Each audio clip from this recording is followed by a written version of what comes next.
Ladies and gentlemen, welcome to the very first Parental Gamers Podcast. I am DadBods United, often known as DBU, Dad, G, that guy, Man Bun, and just about everything else under the sun. Sometimes.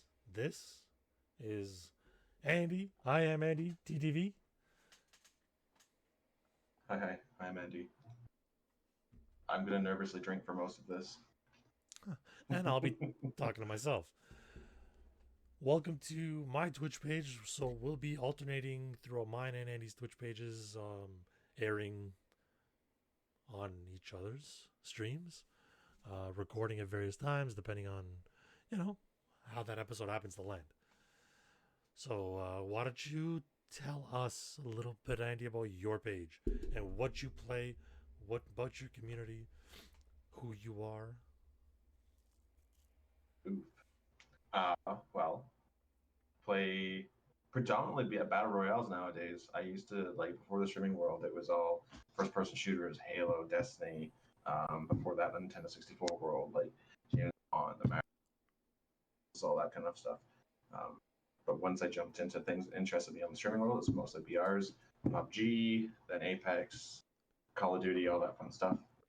And then you meet all the other people that play a genre, like different varieties and genres of games. So kind of tried to branch out recently. I'm the Ninja Turtle guy. As you can see behind me, that's my lot in life is Ninja Turtles and fun things. Don't really have much.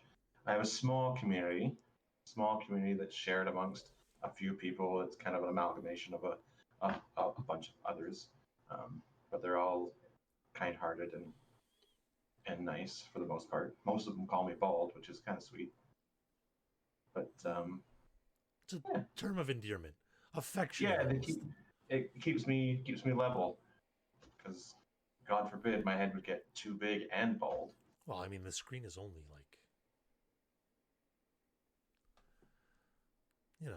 High resolution baldness it's where it's at. high resolution baldness. The pink definitely attributes to that too, right? Yo, I look good in pink. I don't even want to go back to my normal hair color. I don't mind it. I kind of dig it. It's a good look. I don't think I'd have. I like it. I don't think I could pull it off. I don't think you can pull off the look you have. Well, but I do. All right, that's awesome. So you got sucked into BRs. You're a huge Ninja Turtle guy, which the Ninja Turtles are probably one of the greatest things to ever. Absolutely. And I have no idea why Ninja Turtles. I just know that I've always loved them since my parents showed me the 1990s movie. I watched the movie before I watched the cartoons, and then I found everything. Wow. So, yeah, I wasn't even into the comics. Still not really into the comics. I just like watching them kick ass. So the old comics were nothing really special, exciting. It was kind of regurgitated material. The newer comics, like in the last 5-7 years, have been incredible. The IDW stuff and the Batman crossovers and the Ghostbusters crossovers and all that kind of stuff. But I even their haven't read own them, but I know they're all critical. Yeah.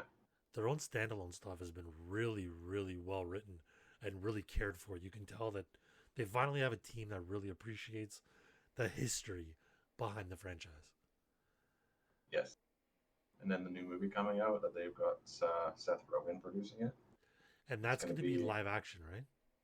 I think it's going to be mostly like CG. I don't know if it's going to be live action. I don't think he has the budget for a live action.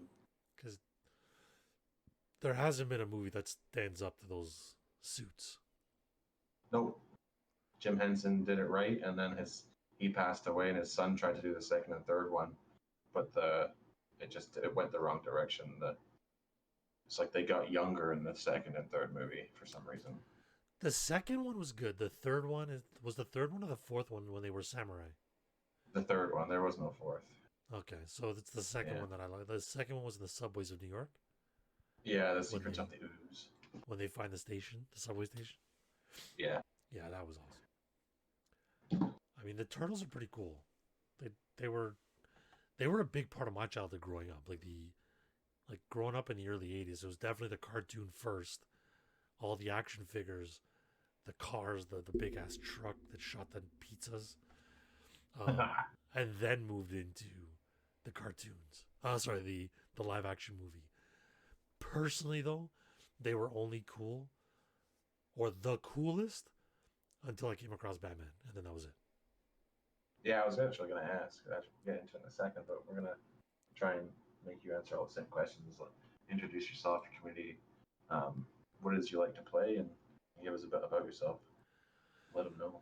So I am the affectionately known as DadBods United, DBU. Um, I've also got a nice sized community here on Twitch. Um, kind of wedged myself in as the like sports variety streamer. I started my streaming journey playing exclusively FIFA, and then started breaking into some of the BRs. Like dabbled in Apex, um, dabbled in a little bit of Call of Duty. I really enjoy like Rainbow Six Siege, but found that playing a lot of those multiplayer games alone just didn't do it for me, and I never really had a ton of friends in the gaming community. Like a lot of the guys that I've grown up with have moved on from games, so I'm kind of like the Ronin of my group, where I just kind of gone it alone and started this streaming journey to kind of meet new people and get into it. But we'll get into that later. Whereas sports games, I can just kind of get in, be competitive, talk to chat, and not really have to worry about whether or not I'm gonna have to solo queue or coordinate games with others. So kind of fell into a selfish approach. Got into a lot of fairly competitive FIFA. Once the game died down, I started venturing out into more single player experiences, playing things like Ghost of Tsushima, Spider-Man, Horizon Zero Dawn, The Division 2, and really kind of getting into the variety swing of things. And then earlier this year, discovered MLB The Show, and that's kind of been my go-to the last couple months because it scratches that competitive FIFA itch for me. And that's where I've kind of settled. I do a lot of live pack openings for like baseball cards and hockey cards and stuff on stream. And why DC over everything else that's good? You mean almost as good. So here's the thing. When I grew up, I was definitely a fan, a little bit more like of the overall publishing house. I loved Marvel, but I always gravitated towards Batman.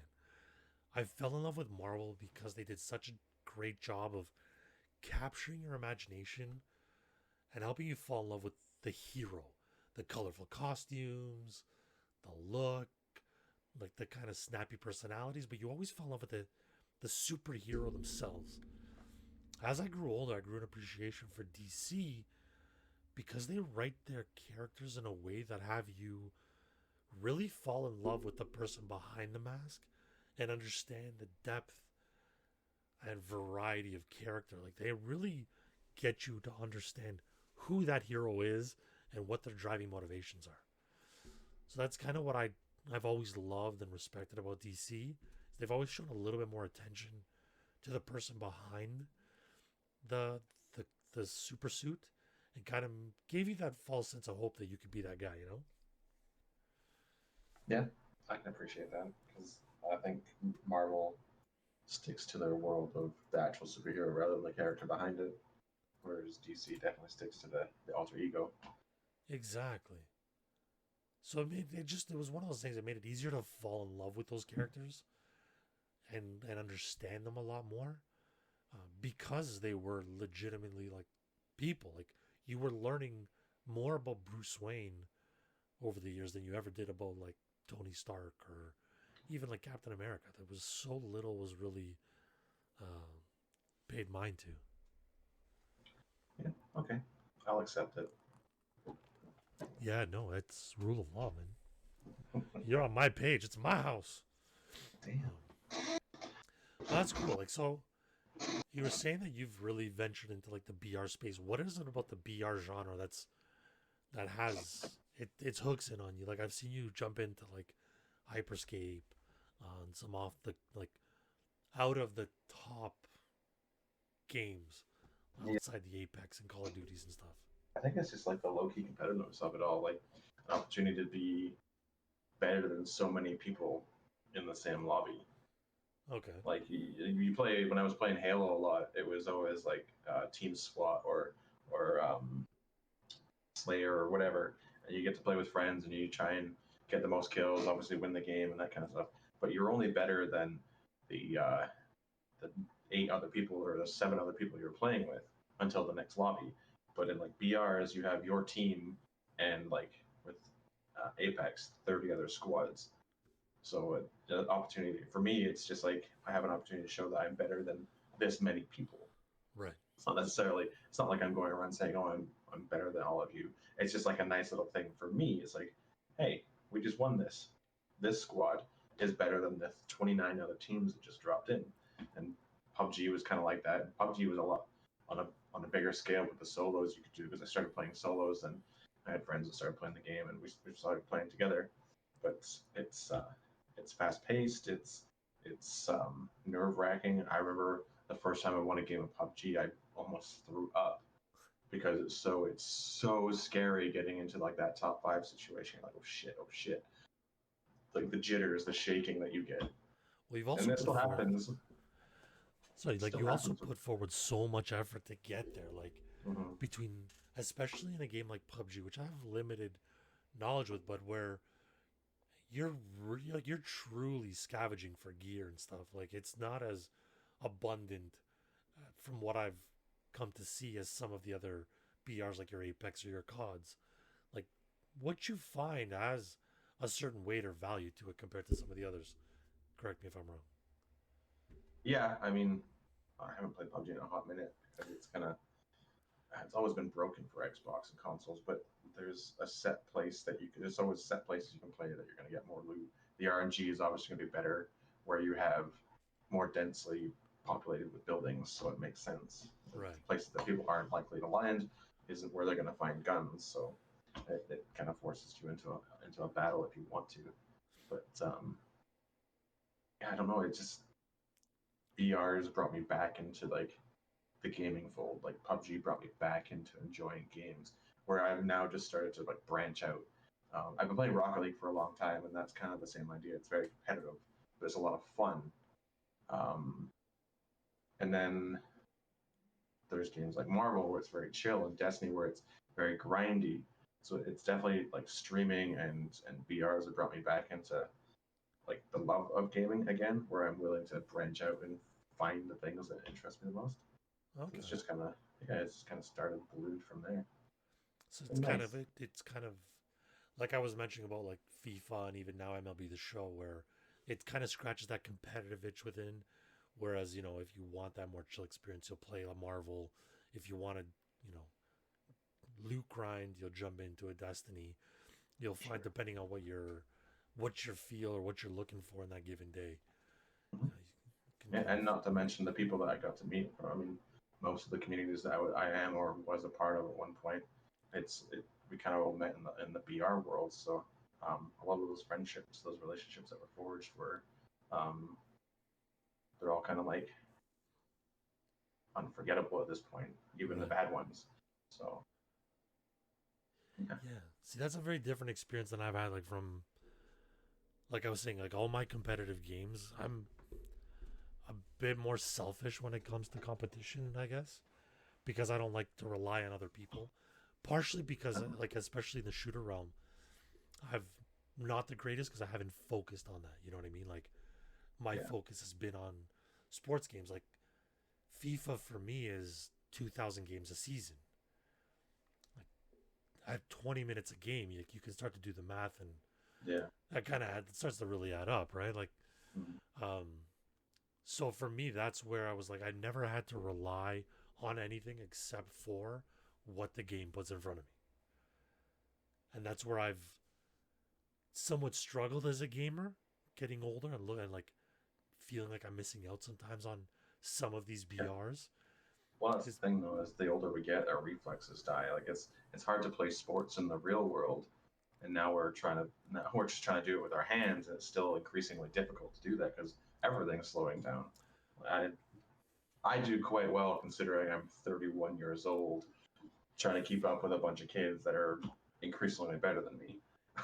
You're 31? Fucking baby. 32 this year, apparently. I'm 37. I'm old, man. Yeah, you look at Crawling up on 40. I got married. I only had gray hair a year. I had kids, and I had like gray hair up to here. Oh, I've had gray hair since I was in grade 11. Couple more years, I'll be like Silver Fox. Once I started my carpentry apprenticeship, that's when I started having gray hair. No, I was just sawdust I wouldn't wash out. Yeah. Yeah, I haven't had a shower in 16 years. But like, see, even like something like the reflexes, like you can justify a lot of these BRs because, I mean, you can kind of roll with them if you gain that map knowledge. The one thing that I found sometimes with BRs is that if you come up against a sweaty lobby that has a better map knowledge than you, it's increasingly difficult to win because there are so many. I find like in COD, especially as a camper's dream, so many broken angles and sight lines that really put you in a disadvantage if you're not a high reflex player or highly EQ player. Whereas COD as a BR is ridiculous for camping. It's just a massive multiplayer death box. Sniper in a tall building. Can't do it. But you look at a FIFA, and even though the field doesn't change, the dynamic of every play will. Even MLB The Show, when I'm playing competitively on the show, every pitcher is going to be different. Every person who uses that pitcher is going to pitch a little bit different. Everybody who uses a hitter is going to look for different sweet spots. So I like that one-on-one mind game. I would like to get into more of the social aspect of gaming. But like I said, I find myself, even when I do group up, as being a little bit selfish in that, A, I don't want to be a hindrance to somebody else, and B, I don't want to have be to hindered. Yeah, it's like, shut the fuck up, just come this way, hurry up. It's like, gee, you don't know the map. I don't care, let's go. Especially with sports games, when you're playing with people like, I played soccer growing up. I was quite knowledgeable. I might have fallen out of which teams have which players and who's the best team in the world at this point in time. But I still know the game. I can still like coach someone and teach them how to kick a ball and tell them where to run and how a play is going to break down. I can still read the game. So when you play those kind of games, the same things work. Like with my dad always had a nice anagram, I guess it is SPAM, spam, space, pace, angles, and movement. Yeah. If you have those four things in a game, you're gonna do well. So that's how I used to play like FIFA back in the day, before online multiplayer was a thing in sports worlds. I would just pass the ball in triangles and work my way down the field, put it out on the wing and cross it across, and then 9 times out of 10 I was successful. But playing against a computer. A lot of the principles still apply. Like I still play soccer IRL, well, at least post-COVID. But even that, I've been selfish. I play goalie. So I get to kind of work as a maestro in the field where I'm seeing plays develop from an angle that nobody else is. So I get to call out, make my plays, adjust my positioning. And thankfully, I've got a level-headed group of guys that I play with that give me the respect based on the number of years I've been playing and their knowledge of my ability, that they'll listen and adjust accordingly. And I apply a lot of those same principles to the FIFA pitch, and I do attribute some of my success to understanding what's going on that field, whether it's digitally or in real life. Yeah. But again, it's like it's a pretty selfish gameplay pattern where I like to be in control of my own destiny. Yeah. So I struggle sometimes playing with others, but I know that I have to get better at it because I want to enjoy some of these BRs more, and I find them super fun if you're with the right group of people. Yeah. Did you ever play any of the management games for the the football games that are out there? I didn't until they came to mobile. Once they came to mobile, I got involved with them a little bit more because it was just easier to take them on the road. Because if I figured if I'm gonna sit down to play my console, I'm gonna play FIFA. Like I invest so much time into an Ultimate Team season that it's so hard for me to justify playing anything else when I'm in full season mode. You know what I mean? Yeah, I get that. It's just because talking about the perspective that you can get when you are like playing as a goalie. But even with your um, like when you're top down playing FIFA, you get to see both ends of the field. You get to see both teams and which way they're going to move, and you can even predict. I mean, the AI is going to play in a certain way that makes sense. Everything's been written down, and they're going to go in the same patterns, and you can kind of figure it out. But the whole management one, you can. It's kind of like a different perspective. You see the game from the sideline. I just remember back in the day. I Yeah. remember playing a game that was on the sideline. You could watch the game like go and do its thing, or you could fast forward and make changes to the roster afterwards. But it was kind of, I don't know, it's a different perspective to try and see how the game's going to break down from the sideline rather than top up or even playing the game. Yeah, like So like I said, those management games are really, really well thought out. But it was always that, that idea. Yeah, like I put a ton of time, put a ton of money. Like it's if you're playing foot at any type of competitive level and wanted to see results, you're investing way more than that $70 to $100 price tag on yeah, that game.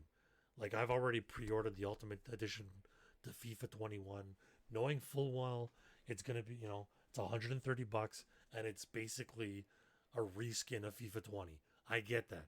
I know what I'm getting going into it. I'm not gonna be that guy bitching on Twitter that the game is broken because I know what I'm paying for. yeah. So like you've got a choice. Like, and that's my type of competitive grind. But Actually, we have the EA mocap in Burnaby out this way. It's actually its home base is out near where I live. I used to do work in it. I used to do office furniture for a living, and they always needed work done. And you go into their underground, and they've got like old office furniture just strewn into like the third level. It's everywhere. It's like how they store it. But you get to go through and fix things in the mocap center, and then you get to go in and see them game testing, and you get to see like 4 levels of just pure gaming development. It's really cool. And then they have like on top of the underground parking lot, they have their soccer field, their turf. It was just a you get to see the amount of money that they invest in these centers. It's cool. FIFA is their money, but like FIFA is Yeah. their money, their cash cow, and that is why they're fighting so hard against all things loot box Oh yeah. and anti loot box, and that's going to be an episode that we'll talk all on its own. Is the whole loot box controversy? We'll definitely delve into that in a full episode, but that's why companies like EA are fighting so hard to save the loot box industry or the surprise mechanics because it is such a lucrative business for them. Especially, I think like FIFA brings them in billions on launch outside of their, regular price tag of the game. It's just going to go higher. I mean, Yeah. No, like I'm telling you, like you've already got FIFA content creators that are playing other games already talking about how many FIFA points they're going to spend at the beginning of the game. yeah. Like Madden, like the one thing people forget is although a lot of content creators spend a shitload of money and players spend a shitload of money on Madden is only successful in NA. That has a very Yeah. small European market, it has a very small international market. It's decent, but it's very small. When you talk Because FIFA, there's a handful of American football teams that play over in Europe. As far as like American football played in other countries, it's a handful. I know Germany has teams, um, and even NHL. There's a handful of teams in places like Britain. I know Scotland has a few teams strewn around. England, I'm sure, does too. But it's like it's a uh, very small community of people. when we have it, I heard a stat recently about the difference between like the Madden pack sales. Like there's already FIFA content creators talking about spending like loading their accounts up with like $2,000 to $3,000 because you can do it in FIFA 20, and if you order the certain editions, you can carry your FIFA point balance over from 20 to 21. So that way, when the early access starts, they can start ripping open packs and cornering the transfer market and earning coins at an alarming rate. And it is going to That's just be, it's insane. It is that's a absolutely sneaky insane. way around the loot crate thing because a lot of countries are banning loot crates and stuff like that, and to make it like a collector's edition, like the MLB The Show, you open packs and stuff like that. That's um, that's just implementing RNG in a different way. It's still making people pay to play, but it's collections rather than loot crates. But see, here's the thing with the collections in MLB. When you collect something, it stays in your club. You can use it for events. You can use it for things. And this is the appreciation that I've had for this gaming side of it is when you do a collection activity in FIFA, those cards are gone. They're submitted. They're taken off the market. They're taken out of the game, which then drives up the price of all the other cards. Whereas, and then if you need it again, you have to go into the transfer market and buy it or go buy packs to hope you get it again. In the show, if you collect something or make it a part of your collection, it's a permanent fixture. You no longer have to buy it again if you need it. It stays. And 90% or so of the cards in the show are earnable. Like, there are people with some of the most ridiculous teams in MLB on zero money spent accounts just by playing. The incentive for you to stay and grind that game are far greater than any of the other EA franchise games I've played. But loot boxes are going to be a very hot topic of conversation, and they're going to continue to be for a long time. Have you ever looked into how much time you have spent into the game? Because we were just doing this the day with Taylor and I. We went on, we were both live, and we were looking at hours spent, or we go through the achievement, and you can see the stats. And she's got 127 days. It breaks it up into hours. It always starts with minutes and hours, but she has 127 days invested in Destiny gameplay. Wow. 127 days. I have 64 days. I'm probably close to that in FIFA, like 2,000 games times 20. Sorry, Apex, not Destiny. I've got 2,000 hours, 2,000 games played in FIFA, 20 minutes a game. Plus, FIFA has a web app where I can do all my trading. Mm-hmm. So that midday shitter, I'm on my phone making trades and making coins. Like, it's like if you start accumulating the hours, I'm probably right there with you, Ty. You know what I mean? Like I'm right in that realm. It's crazy, but that's what they get you. And I haven't done that activity, but I will. I'll do it for the next podcast, or we'll put it in the Twitter feed. But we'll try and recenter a little bit because that actually was like I don't know an awfully great tangent. But actually segues kind of nicely. It does, and it kind of like leads into the why. So with the podcast, what is it that we're kind of looking to do? The why and what. So I'll let you start with this. Is like I'm just reading off of our bullet points here. Is like what the podcast series is about. Before we get into that, somebody in chat just looked up the net revenues. Thank you, Spexy. The net revenues for Madden 2020 was 1.44 billion. FIFA 20 was an estimated 4.175 billion, not including game sales. That's just insanity. But like I said, well, that is going to be an incredible conversation when we get to that. As a soccer person, as someone who has been like talking about soccer my whole life in a way that it is obviously the world's number one sport, it just goes to show you, even in the gaming world, it's the number one sport because it's turning up $4 billion worth of revenue, even outside of like Coca-Cola sponsorships and EA sponsorships. It's just gaming money. Yeah, man.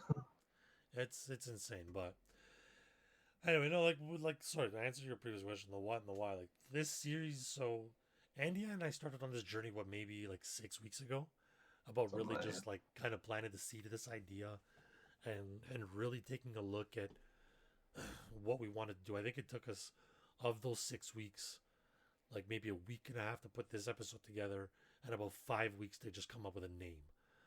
Yeah, definitely. But we've had some great conversations about what we were hoping to do, and given that we were both parents, like we really wanted to, at least for myself, wanted to really, and I won't speak for Andy, but I'm thinking he'll agree, really wanted to take an opportunity to build a podcast around a couple of parents and eventually bringing in other perspectives of parents, prospective parents, other non-parents in the industry as well, and just talk about really what it's like as a content creator in this space, whether you're a parent and trying to divide your time, whether you're maybe single, whether you're married in a relationship. We want to try to give people a perspective on what it's like to be a content creator, what it's like, what kinds of or what types of challenges content creators face on a daily, weekly, monthly, yearly basis, whether it um, be, at home challenges, gaming challenges, slumps, um, the financial challenges versus the, reality expectations, streaming as a hobby or a job. Like, those were just some of the high level, really wanted the people side of it. So, inviting other content creators to speak on our behalf, because the reality is we're two dudes. We're not going to have all the answers. We're not going to have all the perspectives. Like, I would never want to speak for a female content creator or any other gender of content creator, um, because I just simply wouldn't have the experience. As much as I wear a B cup these days, I don't have that type of experience. Only a B, man. Yeah, I've been working on it, man. You taping down? I'm slimming. I'm getting ready for winter. Yeah. Higher metabolism, keep me warm. That's right. You need it for those Toronto winters. Oh, buddy. A lot colder. But like, besides the human element of it, we also wanted to look at some of the important things in the industry, whether it be loot boxes and loot crates in gaming, whether it's games that we're excited about that are coming out, the evolution with all the new systems coming out, the history, some of the stigmas that come across, the challenges, like I was saying earlier, of being involved in the content creation and in that public eye.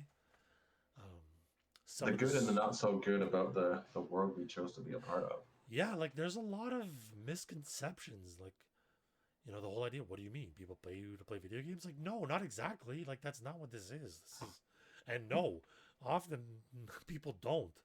Like, I'm still paying more money out to play video games for other people than I'm getting in to play video games. But that's just it. It's like, this generational idea of a entitlement, and the idea that we can sit down in front of a computer and as long as we hit live, the money's gonna roll in. It's like, dude, that's whatever other dude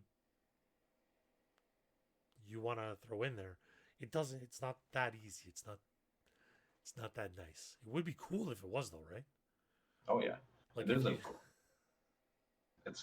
be interesting to see, because like you say, we're gonna try and delve into the what's and the whys of why we do this, the what's and the whys of why others do this, either people within our communities, people that we're in their communities, or even outside the communities, bring them in to try and introduce them to ours and ours to them, and people that we want to get to know more about and see their insights on things. And at some point, when we get more in the flow of things and this gets more comfortable, and DadBods knows how to use his mix it up, we'll figure out more more interesting conversations about, like, we've glanced on topics such as like dress wear and TOS and that kind of stuff for men or women, or whichever gender you choose to identify as. So it's not just going to be like a happy-go-lucky, we want to talk about things that are fun and fancy-free. We're going to try and have legitimate conversations and debates about what this space looks like, and maybe what our opinions on how it can change, and bring in the right people to share their opinions and what they'd like to see as well. And as time progresses, we'll open up question period segments. We have a command in the chat right now that kind of says, this is a podcast. It's audio based, so it's hard for us to interact with chat, given that when we post this onto whichever platform we're going to post it on for podcasting, it's going to be confusing for that particular part of the consumer, if you like, the viewer. So we'll get into viewer interaction segments, whether it be on Twitter or in chat, and we'll make sure it's good. But there's so much that can come from this, and I know we're both excited, kind of chomping at the bit. I don't want to throw up anymore, which is nice. Like, I'm over that part. Only took 45 minutes, but hopefully you brush your teeth when you're all said and done. But on that note, one of the things that, like, we've kind of touched on, but I didn't want to know too much about in our conversations, is, like, that being said, with trying to understand some of those misconceptions. Like, what was it that got you, um, like, what was it that drove you towards the idea of a podcast, seeing as we're in the space? My bad. I think uh, the what I think I feel like when being that move from Twitch from Mixer um, is something that's kind of forced me. Whatever I missed it wholeheartedly because I have no idea what was said. Which way I was paying attention to questions. So I'm seeing you chuckle over here. He's just laughing and smiling. I have no idea what he fucking said. I didn't say anything. So I have, for those of you that are audio listeners, you definitely heard that cue. I turned off all my alerts, but I forgot one. I have an extension that when people can basically pay bits when they come into the stream, it'll play a GIF as well as a song of their choosing, and then they get to keep that as their entrance song. So there's always one thing you're gonna forget to turn off, right? So apparently, we're gonna have an entire episode based on the pronunciation of GIF versus GIF as well. Because I'm not even gonna have that. I'm old enough that I can say it however the fuck I want to say it and move on. But anyway, so everybody's just heard "Baby," like one of the greatest tunes of all time, playing in the background, and so we all had a little chuckle. But Andy was the odd man out, so yeah, that's how it goes.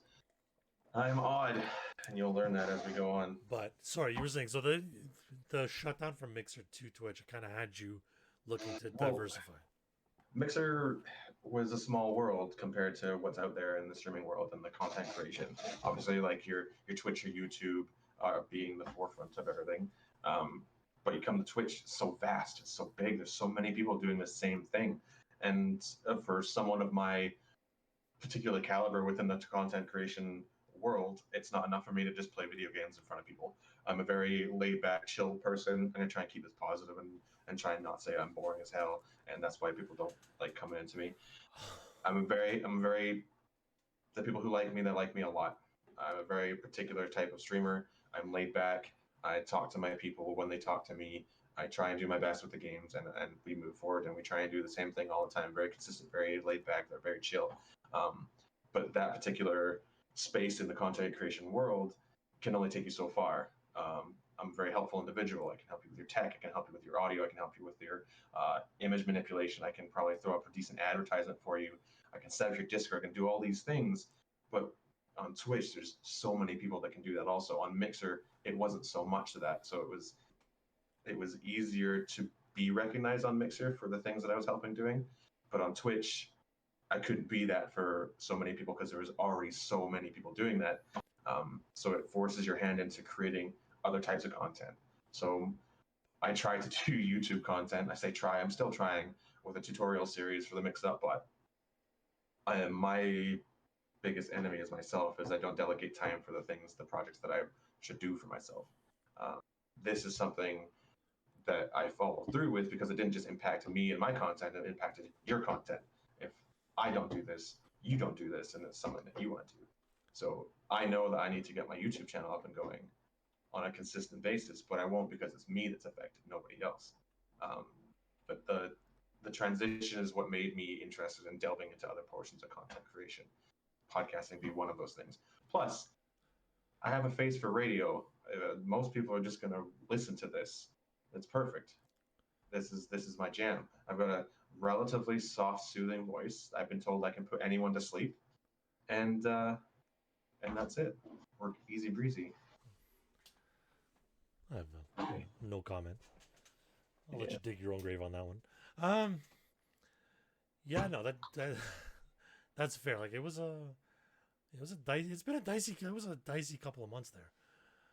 But no, I see where you're coming from, because I'm notorious for that kind of stuff too, where I'll put my own stuff on the back burner if I know it's only going to affect me. Whereas if I have somebody else lighting a fire under my ass, then I'm not as laid back about it.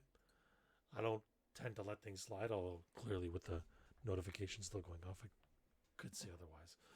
But no, it's always I feel like we're the same kind of person in that aspect. Like we we're more inclined to do things for others before ourselves. As much as we want good things for ourselves, we would like to see those around us succeed as well. And sometimes that takes precedence first when maybe it shouldn't. But at the same time, it's like a lot of the friends that I've helped and a lot of the friends I continue to help, my success is their success because I've chosen to put myself out there to help them do this and give them a part of what I can give them. So when they succeed, I do feel like I succeed, regardless of the content that I put out, because I'm a big part of certain channels that are doing well, that continue to do well, and it's not obviously all me. It's a team effort. They have good support behind them. But the people that have been successful that I get to be a part of, that's a success in my mind, and that's kind of like that's how I used to work in management. That's how I kind of deal with my private life. Is if I can help others be successful, then I consider that a win on my end. Yeah, yeah. Unfortunately, I think that this industry, and I definitely don't mean this about the circle of friends that you have and the streamers that you work with, because I know a lot of them and they are incredibly supportive, because a lot of them will come through and hang out here as well. And unfortunately, there's not enough of that in this industry. There's a lot of negativity around the idea of helping others and support, and that is probably going to be an episode also all on its own, and that idea of proper support versus improper support versus some of the support that we saw on the other platform versus the way things are supported here, and the misconceptions that I think came along with the transition, and some of the challenges I think that we all faced coming over from Mixer to Twitch the way that we did. That is going to be a challenging conversation to have, especially coming from, at least I'll speak for myself, who wasn't partnered and was doing this as a hobbyist. Like, that shit took me out at the knees. I saw the impact that it had on partners, on non-partners that had large followings, large viewerships, and the way that game changed when they came over, or I shouldn't even say came over, were forced over. But it wasn't as relatable because it didn't hit me in the same way. You know what I mean? Like, did I feel bad for these people? 100%. Because a lot of them were my friends and are my friends, and I still continue to try to support in the best way that I can, given the circumstances. Like, I used to sub to a hell of a lot more channels on Mixer when we were living normal lives. Yeah. But unfortunately, given the current circumstance and climate, I can't do that the same way. And I've seen the negative repercussions of that, and kind of the true intentions of some and the genuine intentions of others, and that's the reason I still hang out in the places I do. Yeah, I think that's actually one of the hardest things that coming over from Mixer to Twitch as like a supporter or a viewer is that thought process of like monetarily you want to support the people that you care about the most and you enjoy watching. I still 100% sub to two people that I sub to on Mixer. 100% of the time they've always got my sub. But there's so many people that I was waiting on to get partner, waiting for the application to go through that I wanted to show support to, and because they're affiliate now, I can do that, which takes now it's like a burden of choice. It's like shit.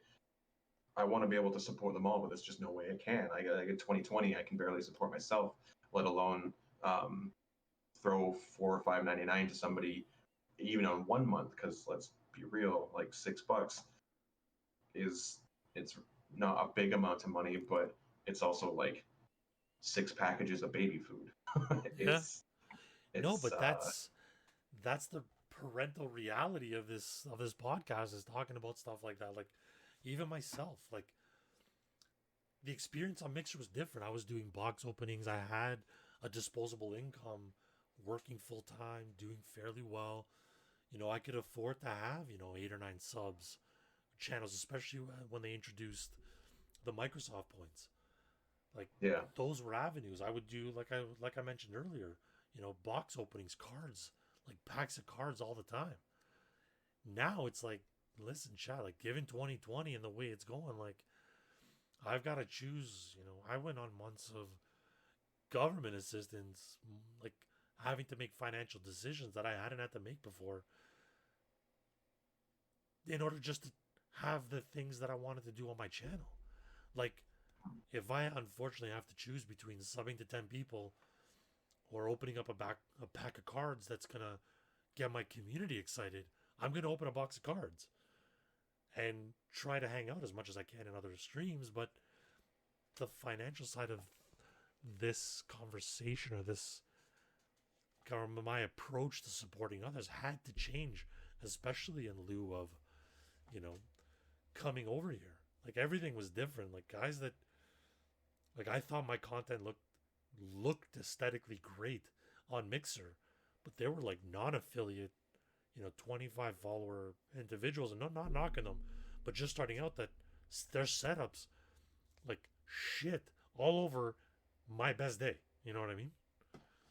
Let's go with that. Let's go from that to why and what. Like, why did you start streaming? What did your setup look like when you started? And talk a little about your journey on Mixer and then coming to Twitch. So when I started streaming, it was purely as in the idea of being able to make a couple bucks, pay a couple bills, get a couple new games, like meet a bunch of new people, experience online gaming. Because like I said before, I'm really the only one in my circle of friends that really, truly still games. Mm-hmm. And in a variety. Like the one or two guys that still do are set in like one genre, and that's all, one game, and that's it. And that's not me. Like I like to dabble, I like to play a variety. So for me, it was like, let's see if we can do this. And I'd been a fan of streams for a very long time. And just said, you know what? Like, I want to give it a shot. I game 4, 5, 6 hours a night anyway.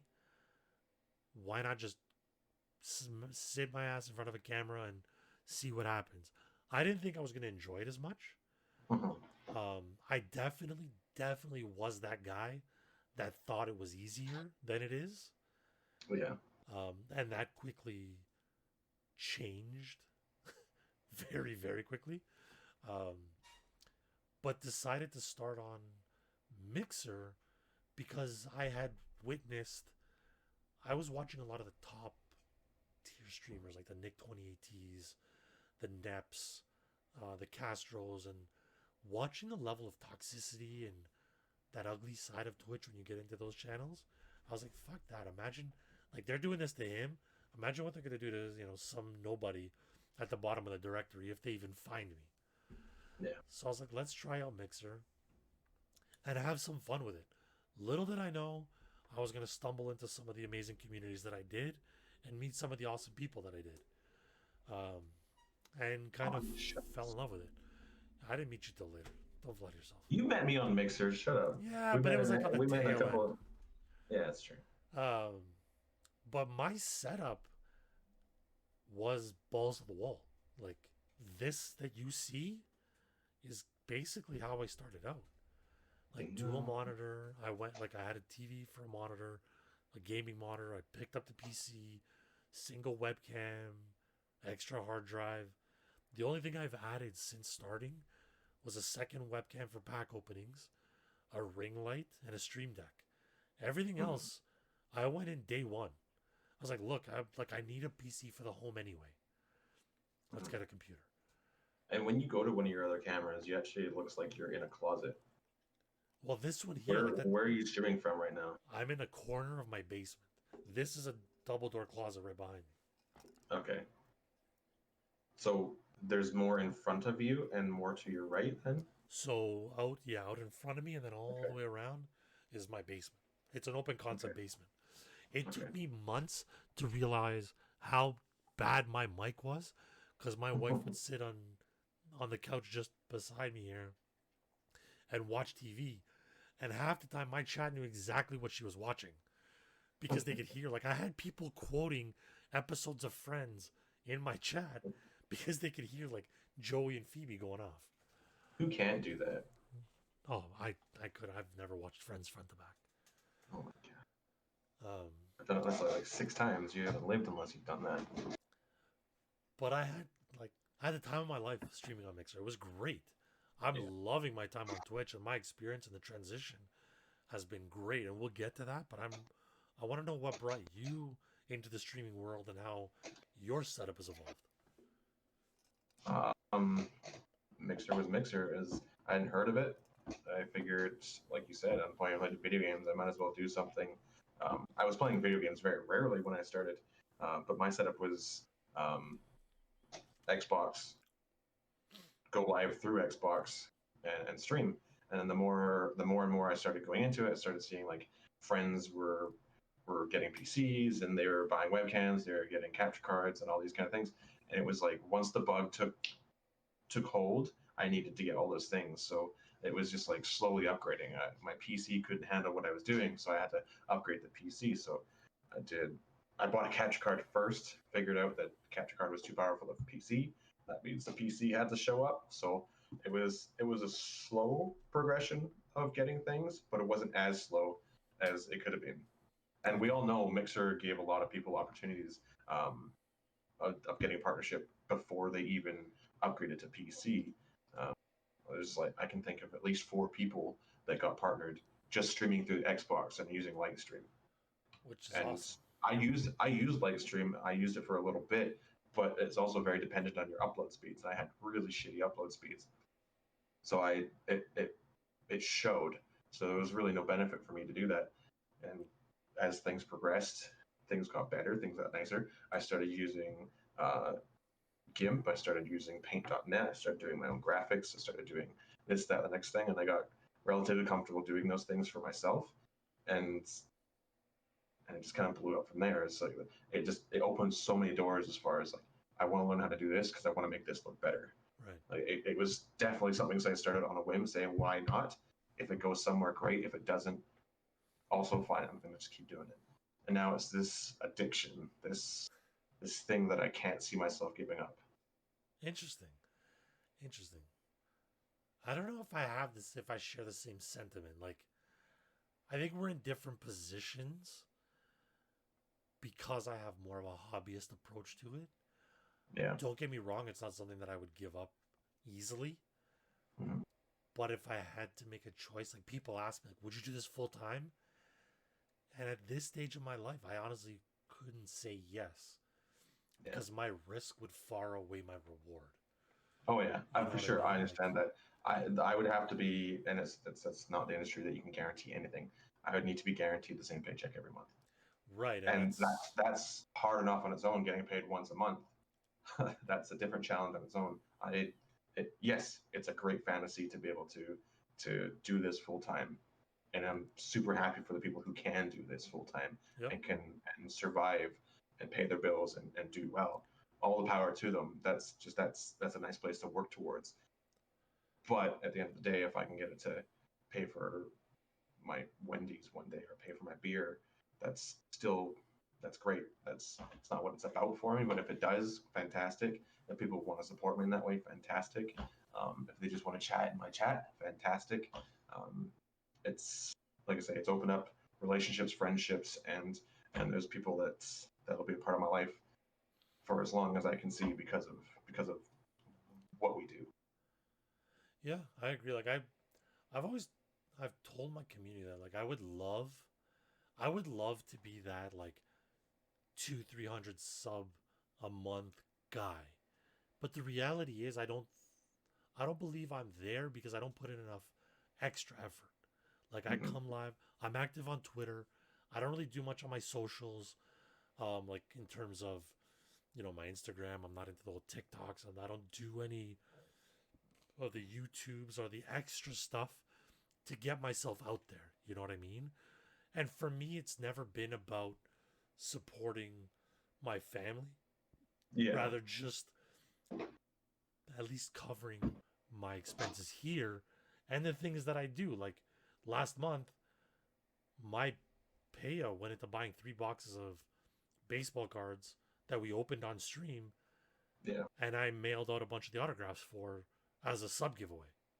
Mm-hmm.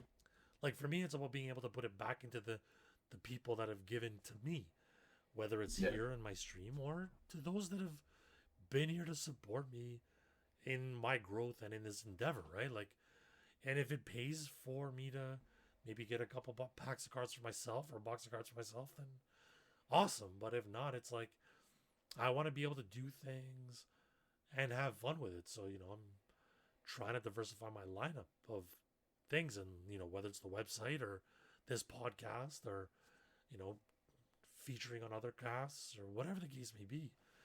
I'm now starting to try to branch out more because it's not fair of me or anybody really to expect their existing community to cover all of that. Like, it should be up to the content creator to continue to push their own envelope in order to achieve those goals. And I think you said, we'll get into that, like I said, in some of those other expectation podcasts of what people's expectations versus reality actually are, and the effort versus, what their expectations. There was, because of what you just said, like, what you put in is what you get out.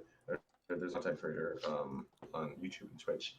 He's very well known, Harris Heller. Yep. He has a video that he went and put out how much he makes on a monthly basis, and he kind of breaks down where he makes his money from. He says if I make X amount of dollars, is the content I'm putting out worth this much money? If I can't answer that question as a yes, then I have to get to work and make sure that the content I'm putting out is worth that monthly money. So let's say for talk's sake, he makes $10K a month. He's like, I look at my content and I make sure it's worth $10K. If it's not, then it's time to get serious and get back in there and make sure that I'm putting out the right dollars worth of content. Which is, I've watched a lot of him since I came to Twitch. It's kind of why I've branched out into other things. And it's a good thought process, because I think a lot of people get lost in doing the same thing all the time. And if it gets stale, they're scared to switch it up because change is scary. Mixer to Twitch is scary. Doing new things is scary. But it also, you don't know unless you try. And I think that, like, doing this, it steps out of the comfort zone. Like, my hands are everywhere. We were talking about this before we started. Like, you're Italian and your hands are going to be everywhere. I don't know what to do with my hands. I've cleaned my keyboard twice while sitting here. I'm all over the place. But it also opens an avenue where I can try something different to kickstart my content again. Right. Whereas people might come into the channel and want to talk to me about the things that we've had conversations about here. They want to know what's going on with you. Oh, well, by the way, he's live right now. Go check him out. Those kind of things. Like, it's doing something that I want to do because I'm passionate about it, but also something that people want to watch me do as well and be a part of it because I'm a part of it. That's because we're not adding value to people's lives necessarily in a monetary way. We're not asking people to spend money just to watch us. We're just simply saying, hey, if you enjoy two idiots talking about stupid shit, this is where you want to be. Or one idiot failing in multiple video games and talking about stupid shit. Bam! And then there's Andy. But like on the point of, your experience and the monetization and things like that, like, what has your experience been in terms of the transition? Because it's still pretty fresh in all of our minds. It's only been 3 months. Like, I can tell you for myself, it was an interesting roller coaster of emotion that, like, spanned quite a bit. As I was mentioning before, like, I don't fully understand the feelings of a lot of the partners or those that were on the cusp of partnership or that had these, like, 30, 40, 60 average viewership communities. I didn't really understand that. And still don't fully understand the challenges, because if I'm being honest, my transition to Twitch has been a positive story. And I don't know if it's just streamer Twitter or what, but for the most part, it seems pretty freaking negative. You know what I mean? Like, I don't know. Like, what was it like for you? Take me through that instance of you getting the notice. Like, did you have an idea before? Did you have a feeling? the night that Mixer went under, I went to sleep and everybody was calling out all the sexual harassment, all the rapists, all the bad people that had a story against them, all the allegations of women who were treated wrong and all this kind of stuff. I went to bed thinking, okay, hopefully they weed these people out and Mixer will be a better place for it. I woke up to a missed call from Taylor Takedown and a message from one of my buddies, Brian, saying, what are you going to do now that Mixer's gone? I'm like, what do you mean? And I had to message Taylor and say, what's going on? And she's like, Mixer's done. Like, it's over. I'm like, what? It's like, what happened? So I found out, and then we had to make the move over to Twitch. The transition for me was like, it was like, I'm getting out of there right away.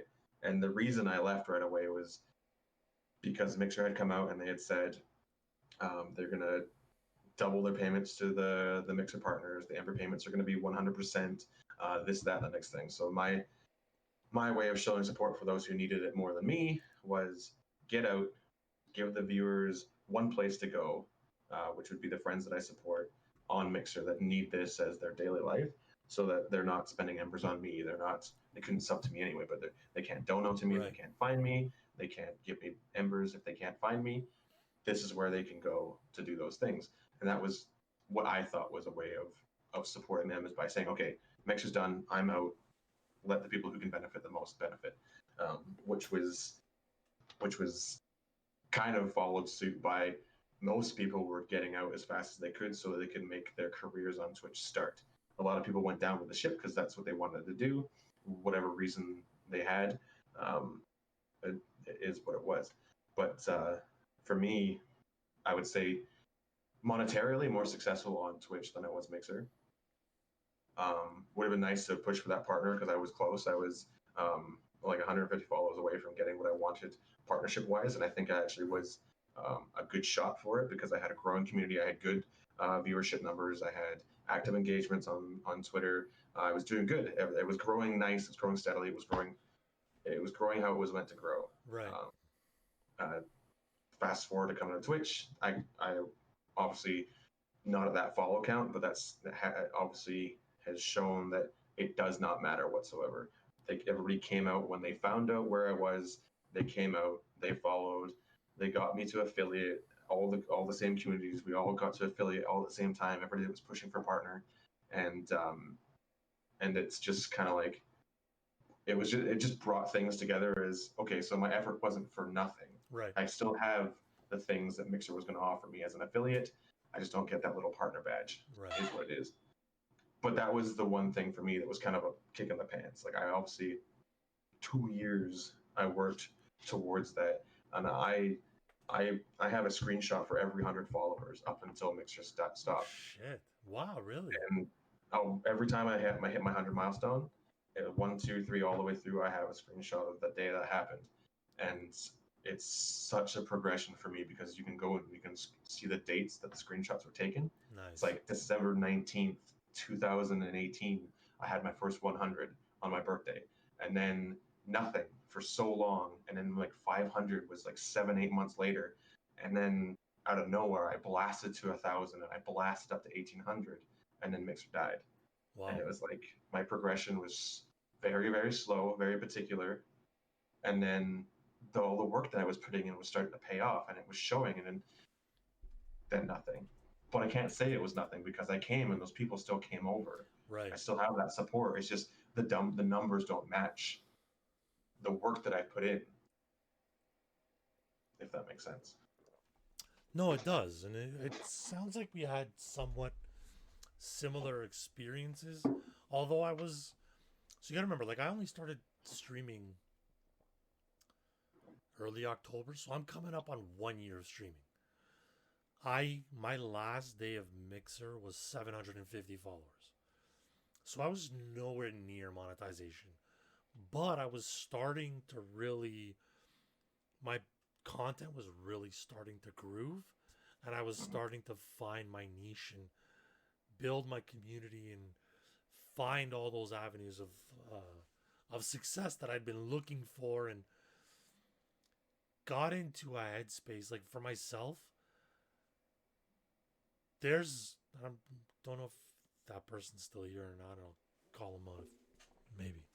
I don't want to make them uncomfortable, but there's one individual on Mixer that I've confided in, I've spoken to a lot, and has really been, even if they don't come back with like, because when I have a question, it's like a fucking paragraph. It's like, it's not only the question that I type, but it's also the evolution of my thought process. It's like, so what do you think about this? Because I was like, blah, blah, blah, blah, blah, blah, blah, blah. And, generally that person would come back to me with some really insightful stuff or some very basic stuff, like very simple approach to be like, just shut the fuck up and do what you're doing. Yeah. Yeah. And about a week and a half to 2 weeks before Mixer took a shit, which was in what, June? Or it was announced in what, May? I think July 22nd was like the last day, so it would have been a month from that. So June 22nd. So June? Like so yeah, let's say early, like mid-June, like around that 20th. The week or two before, I was announced in the end of, yeah, okay. Thank you. I had already started building my Twitch account about a month, so around my birthday, end of May. I started building my Twitch account because I was considering the split streams, where I would do 2 days on one, 2 days on the other. Because I had bad feelings, just with all the allegations coming out, all the racism stuff, and just the bad vibes, and like the energy within the partners seemed to be different, where they didn't really seem to be getting as many answers. They weren't as confident in some of them. Some of them just seemed to have this different aura about them. I don't know if they actually knew anything. I doubt it. It seemed to have smacked everybody in the face, but there just seemed to be some disturbance in the force. Yeah. And I wasn't quite sure what it was, but my gut was saying, like, listen, prepare yourself. Yeah. So instead of hanging out during the day in like Mixer streams, I would hang out in like a split of Twitch streams and started meeting other people in the communities of games that I was playing. And when that Mixer shutdown happened, it was like, I think I was having breakfast. Yeah. When I saw like Twitter just fucking explode and people like, guys, it's over. What do we do? And it was like, all I could think about is like a scene in like a scary movie where like this town just gets ravaged.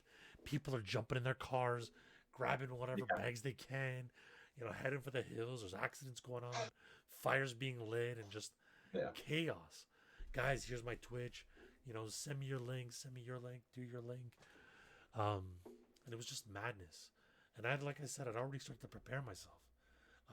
So for me, like I said, maybe that's why it didn't impact me or really set that light bulb off, because I was already 1 foot out the door. Yeah. Saying, listen, it can't get any worse. If I go over to Twitch and even just my small circle of community and my stream team members drop me a follow, I can hit that affiliate just with my friends and family watching, and then I'll worry about the rest later. Luckily, I didn't have to do that, because by the time I went live on, I think June 27th, I went live straight away. I did 2 more streams on Mixer to end out the weekend, and then I took a week off and went to get my stuff in order, and then went bang into Twitch. Yeah. But Talk about video quality though. That going from Mixer to Twitch and getting that like automatic like video quality upgrade from just being on Twitch is nice. Yeah. Like I don't think my streams ever look cleaner than it does being on Twitch. And I think a lot of people's streams look a lot better now that we're on Twitch than Mixer, just because it's like I haven't changed anything. I haven't touched my resolutions. I haven't touched everything. Was the damn well same. I got rid of my green screen so I could show off my collectibles. Yeah. And it's night and day difference. I remember days where like guys were like, I can't. I mean, I'm on mobile. I can't watch. Like, I just can't watch. I was like, okay. But it was crazy. Like going live for that first week and on that affiliate grind was dope, because everybody came out, like you said, people came out in droves to help you out. And like, I was very, very, very fortunate. And I've told this story on my stream many a times. When I was searching Twitch through the MLB directory. Like I never really stick to the top tier. I always go to like down to the middle or lower or whatever. And I come across this name Papa, and I'm like, well, my kids call me Papa. I'm like, this guy's a dad. Let's check DadBods. This guy's a dad. Let's go. So that week before, I'd started hanging out and then this guy Papa Vaz's channel. Great streamer, great content creator, and honestly, somebody that I believe I owe a lot of my success to. Because when the mixer shutdown happened, the next day I went into his stream, and his title for the stream was Mixer Refugees Welcome, and then something about MLB The Show. So me not, like, I've never really been one to promo. I whispered him, and I was like, dude, I'm one of those guys. I appreciate this message so much. Like, so awesome to see it. The guy stopped his stream, like dead. Paused his game, took a minute, and gave me the biggest shout out ever. Like, my numbers went nuts. Yeah. He had about 120 people in his chat. We talked about it. And after the stream, he actually took an hour of his time. And we did a Discord call. And he walked me through some of the MLB community, some of the guys I should check out, linked me up. He walked me like through other streams and messaged other streamers about me, and like the reception and the camaraderie and the love that I received from the MLB community. I'll tell you right now, Andy, I wouldn't be where I'm at right now if it wasn't for those content creators and their respective communities, because although I still have some great mixer people that come and hang out every day, a lot of my chat is made up of those MLB community members that I met through Vaz and some of the others. And I will be forever grateful for the opportunity that they gave me. Awesome. It is awesome. So with everything, like the successes that you've had, the successes that like where we came from, where we are, what's your future with this? Like, where do you see streaming taking you, going? What do you want from it going forward? Not necessarily the podcast, but your channel, your community, what you've built separately. Where do you see that going for you in the future? Like, my continued objective, like for me, that check mark that check mark on Twitch would be awesome. But I don't think being a small business owner and having like full-time parenthood, like full-time job, parenthood, like trying to find that work-life balance and adding streaming, I don't think I can give enough of myself to the stream to be that checkmark guy. But I do want to be big enough to where I can have that 150 subs, 200 subs, to do like bigger box openings, to do bigger giveaways, to contribute more, to do more charity events like the one I'm holding in a couple weeks. Like, these are the reasons I want to grow. For me, this podcast is a great opportunity to get some of my deeper thoughts and deeper cuts out, and I want this to succeed just as much because I think there's a lot of value in the conversations that we can have and a lot of education that we can provide. But I honest to God do like want to be that guy that has that 150, 200 subs, but wants to be able to say, like, this was earned because I can track the work that I put into it. Like, my Instagram's on point, my website's moving, like my merch is moving. I'm on Twitter, I'm getting interactions, I'm getting involved, I'm applying for sponsorships or game keys and actually getting them because these companies see value in me. Like, I'm trying to talk about for a second your fundraising efforts. As far as do you think you've been as successful or more successful with or without the streaming communities?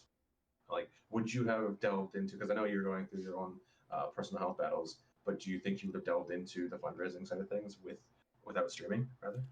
I don't know. Like, would you have taken it upon yourself to get involved in doing something so much more meaningful than anybody if you weren't a part of streaming? I have in the past, but not on this scale. Like it's always been like the run for the cure. You kind of hit up Yeah. the people around you, and you get to where you get and stuff like that, and it's all good and well. But I've never taken on a project on my own, and Hmm. I did it twofold. Number one, I learned a lesson very on that there's no point in having a community if you can't do something good with it. Hmm. So for me, having a corner of the internet, having a voice, having somewhere to voice and actually use my voice was important to me. So now that I've been able to establish a bit of a community, I've got some great people around me. I'm like, you know what? The like my own health battle, like my own diagnosis with thyroid cancer earlier this year, was kind of that kick through the doorway because I'd always been there like, yeah, I'm gonna do it. Yeah, I'm gonna do it. Yeah, I'm gonna do it. Hmm. And then I was like, dude, now this directly impacts the future of your treatment and the treatment of others, essentially. Yeah. So that kind of really pushed it into gear. And for me, recording this podcast in September and hosting my first ever charity stream in September during Thyroid Cancer Month Hmm. was a big deal for me.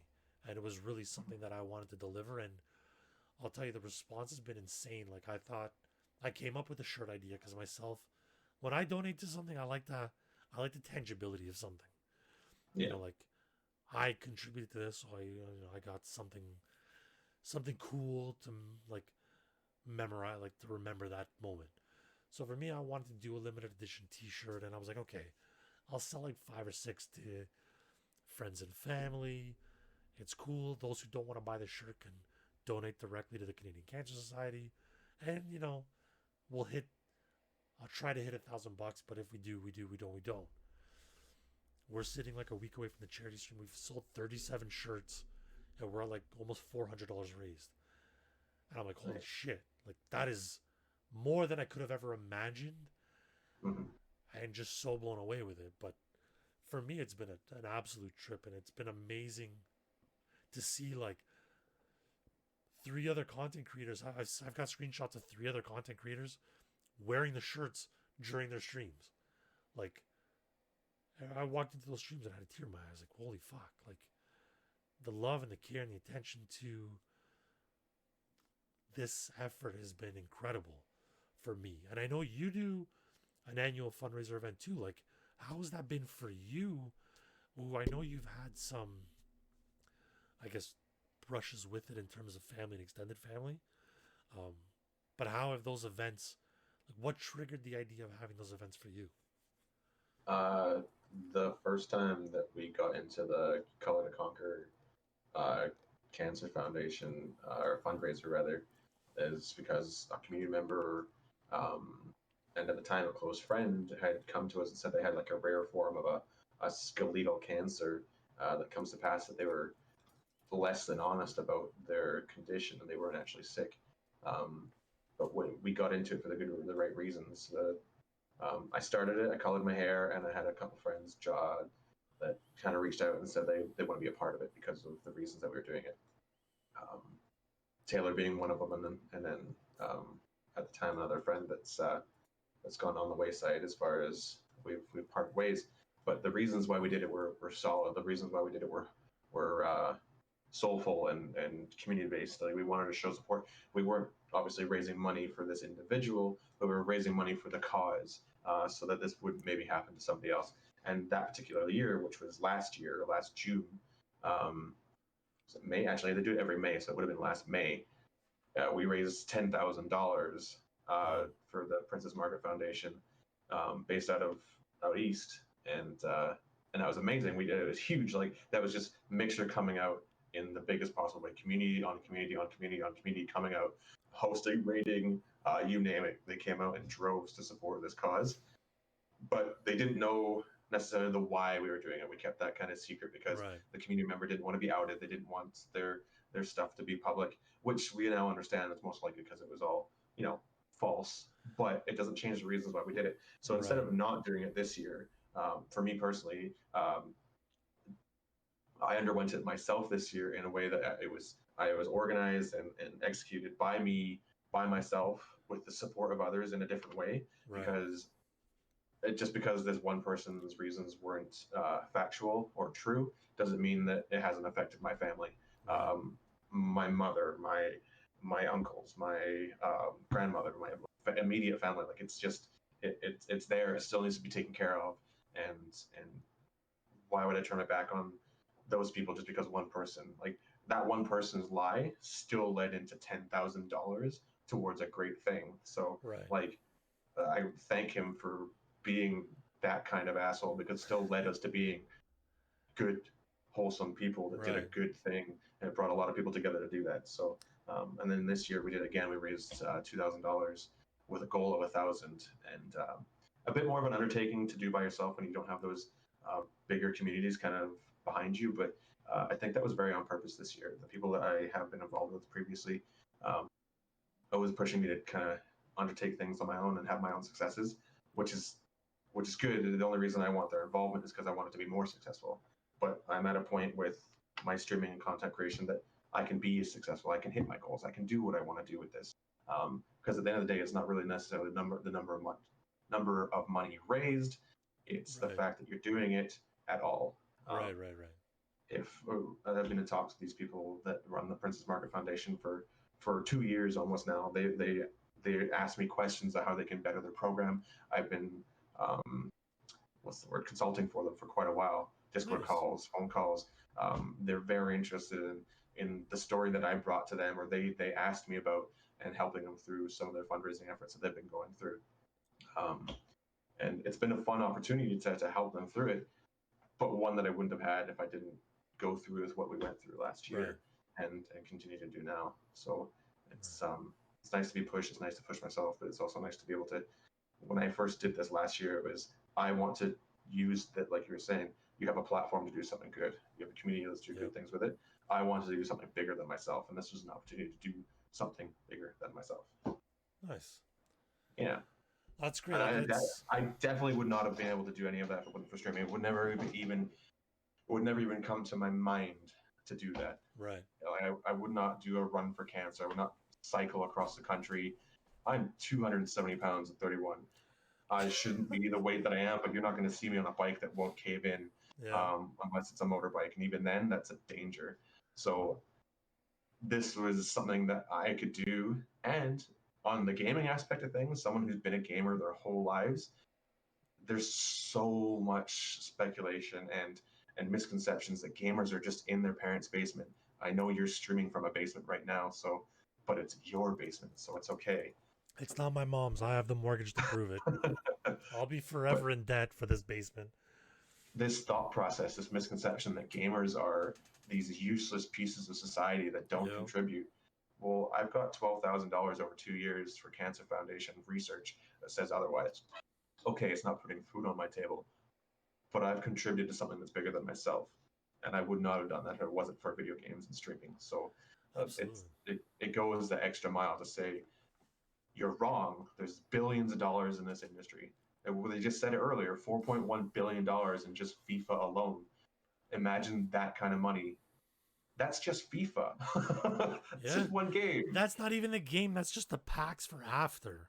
It's a multi-billion-dollar industry, and there is a lot of disenfranchised individuals that want to pay it forward to communities that want to pay it forward also. There's a lot of people who want to be a part of something bigger, and they don't have the outlet because they're in their houses, they're in their parents' basements, and they want to do more, but they don't know how. Well, that's kind of the avenue that I would think most streamers want to be. Is there's going to be a small population that are there for the money, there for themselves, and only them. Most of who I have met want to be more than themselves, and hopefully pay back to themselves as well. That comes with the age too. Like that was one of the reasons why, outside of the T-shirt part of it, because I donated $10 from every T-shirt to the cause. A lot of these organizations have made it very easy to make the donations directly through their websites. Like I have, like you've had it with yours.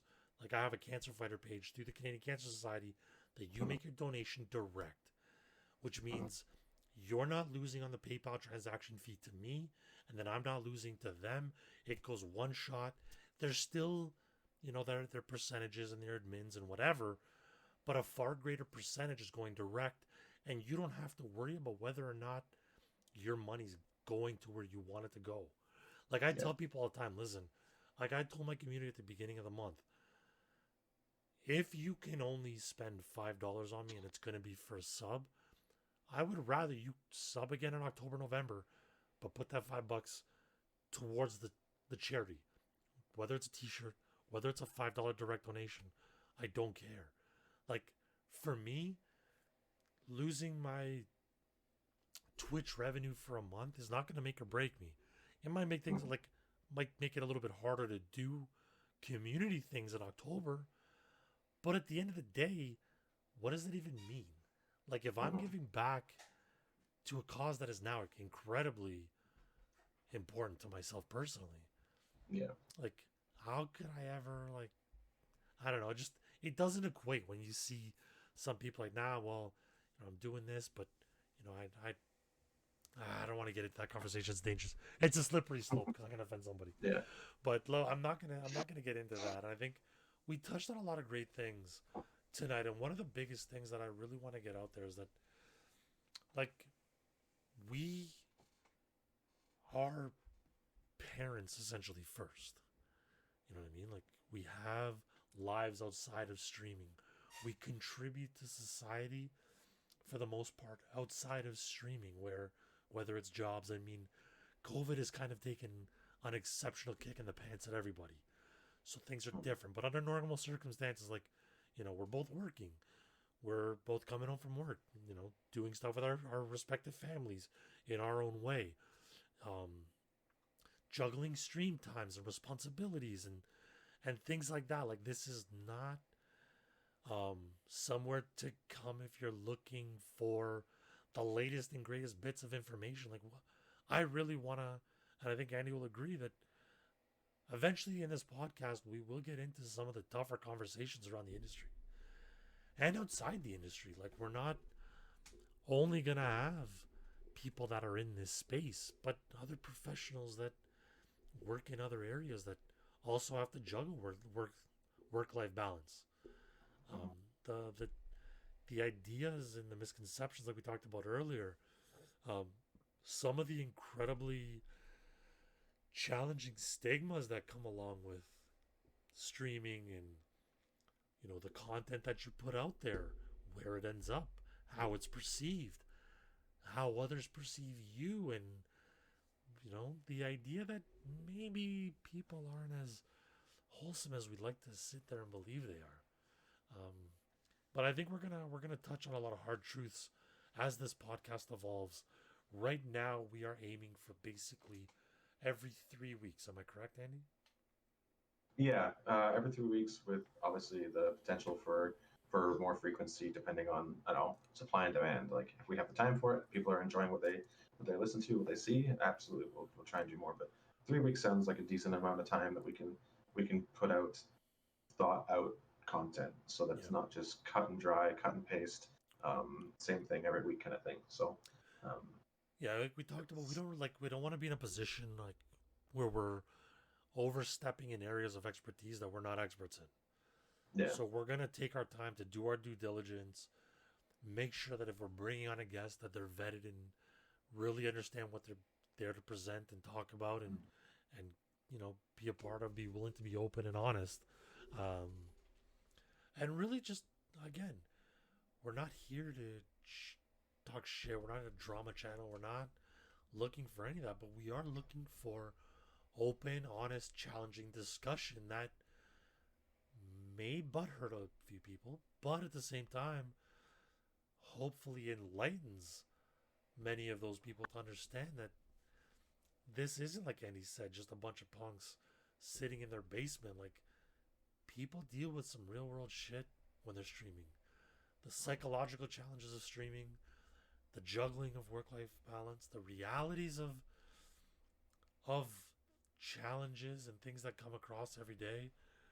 It's rough. Like, it's a rough industry, and a lot of us put a big fat smile on. We get in front of the camera, do our best to play at our absolute best, but take a lot of shit and often aren't smiling that hard when we're done. Either because we're exhausted or we just got our butts kicked, whether it's by our chat or by a troll or Yeah. through socials or just the energy output alone. So I'm excited for where this is headed. I'm excited to be a part of it with Andy. I'm excited to introduce you to some of the people that have ingrained themselves in our communities and have welcomed us with open arms. Um, while with that being said, um, we both talked about it being Canadian. We don't.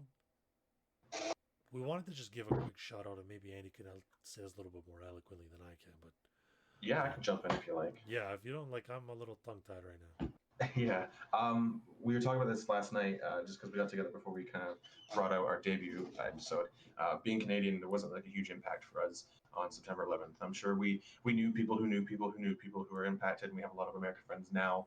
But we just wanted to like still realize that we were bringing out our first episode streaming on September 11th, and how that's could impact the people who might be listening, or their friends and family. So we do want to take a moment to just say that it's been a long time since September 11th. Was it 2002? November, It's September 11th, 2002. 18, 19 years ago now. Yeah, so it's been a 2001. long time, but it's not something that anyone's forgetting about anytime soon. So I believe the saying is never forget, and we want to keep it that way to all the men and women, civilians and otherwise, that passed away on that day. Thoughts and prayers with your families still. It's September 11th is a very weird day for to start anything new, but I think that's the point. Everything is new, fresh, and we move on and we never forget. So, like I say, if you happen to be a part of that world that was impacted and devastated at that particular time, and still are impacted, our thoughts are with you and your families. Definitely condolences to all those affected. Um, yeah, it was a crazy day for a lot of people, and I mean, I'll never forget where I was and what I was doing that day. And yeah, it was an incredible. Where were you? Where were you? This would be interesting just because of the age gap. Where were I was you? doing my G2, my driver's license. I was literally in the car doing my driver's test while it was going on. I'm pretty sure the only reason I passed is because myself and the tester were both dumbfounded by what we were hearing on the radio. I was waking up to go to school. I was in grade 9. I was literally in the car, 10 and 2, doing my Right. highway exam so that I could start driving on my own and being a little like Fast and Furious wannabe punk. So yeah, no, it was a tragic day. I got a moth in my that almost smacked me in the face and almost whacked my setup. But yeah, no, we definitely want to put our condolences out there to those that were affected by it, friends, family, and those that lost their lives. So we would be amiss to say that we're community driven if we didn't shout out to the community that was affected by that. So yeah, we just wanted to give that a quick shout. So go for it. Where can people find you? Tell us where your Twitter, your Insta, your TikTok, whatever you have. Where oh my god, could people you who want to know where imagine you are. my chunky ass on TikTok? No, thank you. I can actually. I can imagine it's just No. gonna be a lot of like Frank Sinatra or Dominic the Talent Donkey. Or if you ever look up Pepino Surashilo, but we'll leave that for another day. Yeah. So you can find me through my Twitch, twitch.tv/DadBodsUnited, twitter.com/DadBodsUNTD. You can find all that information on my personal site, dadbodsunited.com. Will link you to my merch. It'll give you some insight into my charity event coming out on September 18th. In support of the Canadian Cancer Society. You can, if you go to dadbodsunited.com, it's like my link tree. It'll have all my Insta, all my Twitch. You can actually catch my streams live from the site. We will be placing this podcast on dadbodsunited.com. We are working towards having an audio version on Spotify. We said Amazon Music and YouTube as well, right? Those are our...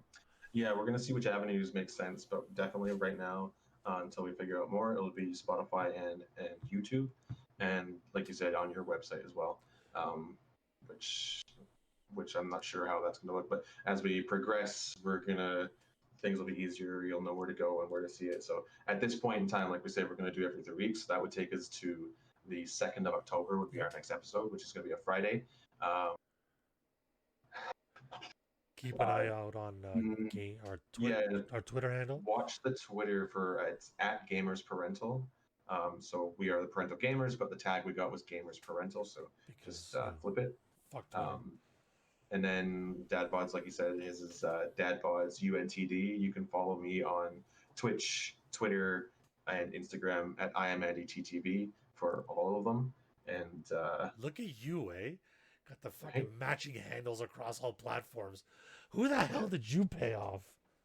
I have to pay off someone to get rid of the TTV part. It's just there's an I am Andy somewhere. Look at you. It makes it easier to say out loud too. Wow. But like I say, it's been it's been a fun conversations. Some of it upbeat, some of it not so much. But conversation nonetheless. It'll get more comfortable as we go on. It's definitely enjoyable for us. I think we had a good time kind of just shooting the shit and talking, and we're glad for people who showed up to watch and pay attention and understand that it's a bit of a weird format in the sense that we're on a streaming platform, not interacting with chat.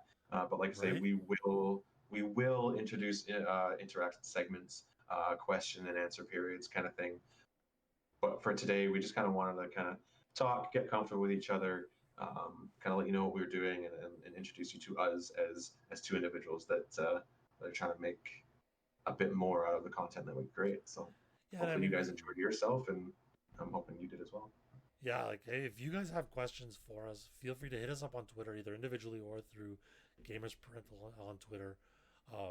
Shoot us a message if there's something you want to hear us talk about or ramble about, rather, because I think we'll do a lot more of that. I don't know about you. I had an absolute blast tonight. I appreciate you putting up with my horse-ass voice and my shenanigans for the night. I hope you had the same. We're going to have to work on some, like, fancy outro or, like, see you later, everybody. Like, I don't know. Yeah. And that's the one thing, though, is, like, we have to get past that, like, this is audio driven.